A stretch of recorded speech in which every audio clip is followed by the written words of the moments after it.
matapos kumalat ang balitang nagsalita na umano si Tony Gonzaga tungkol sa mga isyong matagal nang inuugnay sa kanyang relasyon sa asawa niyang si Paul Soriano. Matapos ang mahabang panahon ng pananahimik sa gitna ng sunod-sunod na intriga at haka-haka sa social media, ang umano'y pagbubukas ng saloobin ng aktres ay agad naging sentro ng matinding diskusyon online. Ayon sa mga ulat mula sa ilang entertainment circles, nagkaroon umano ng pribadong pag-uusap si Tony sa ilang malalapit na kaibigan kung saan ibinahagi niya ang ilan sa mga emosyon at pagsubok na kanyang kinaharap nitong mga nakaraang buwan. Ang naturang pag-uusap ay kalaunan ay nakarating sa ilang showbiz insiders, dahilan upang mas lalo pang yumangay ang usapin.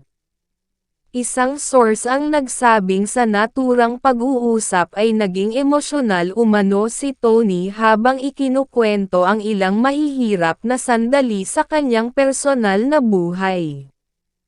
Ayon sa source, hindi raw madaling magsalita ang aktres tungkol sa mga bagay na iyon dahil mas pinipili niyang panatilihing pribado ang mga usaping may kinalaman sa kanyang pamilya.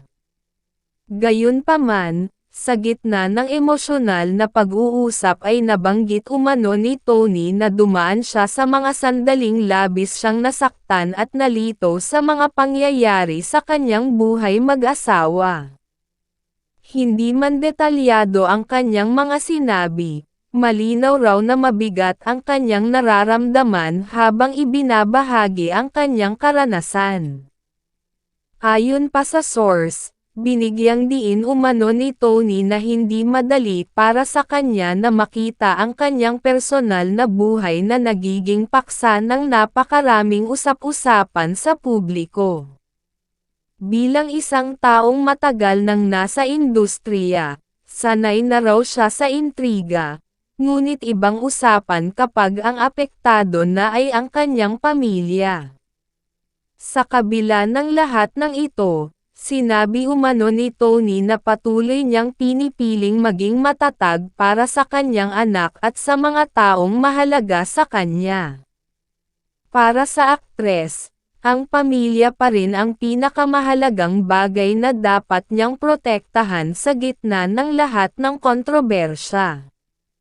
Dahil sa mga kumakalat na pahayag na ito, agad namang naglabas ng kani-kanilang reaksyon ang mga netizen. Maraming tagahanga ni Tony ang nagpahayag ng kanilang suporta at nagsabing hinahangaan nila ang katatagan ng aktres sa pagharap sa mga pagsubok.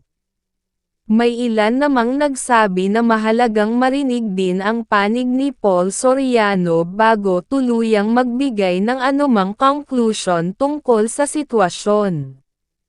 Para sa kanila, ang ganitong uri ng isyu ay dapat tingnan ng may balanse at pag-unawa sa magkabilang panig.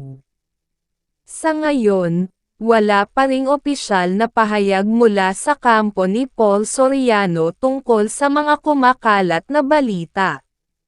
Dahil dito, patuloy na nag-aabang ang publiko kung magkakaroon ba siya ng reaksyon upang linawin ang mga alegasyong umiikot sa social media. Samantala, may ilang showbiz analysts ang nagsabing ang paglabas ng mga ganitong kwento ay maaaring magbukas ng mas malalim na diskusyon tungkol sa mga personal na hamon na kinakaharap ng mga kilalang personalidad sa likod ng kanilang mga tagumpay sa industriya. Habang patuloy na sinusubaybayan ng publiko ang mga susunod na mangyayari, nananatiling sentro ng atensyon ang pangalan nina Tony Gonzaga at Paul Soriano. Maraming netizen ang umaasang darating ang tamang panahon na malinaw na maipapaliwanag ng mag-asawa ang kanilang sitwasyon upang tuluyang mapahupa ang mga spekulasyon. Sa ngayon, ang tanging malinaw ay ang matinding interes ng publiko sa katotohanan, at ang pag-asa ng kanilang mga tagahanga na anumang pagsubok ang kinakaharap ng pamilya ay malalagpasan nila sa tamang panahon.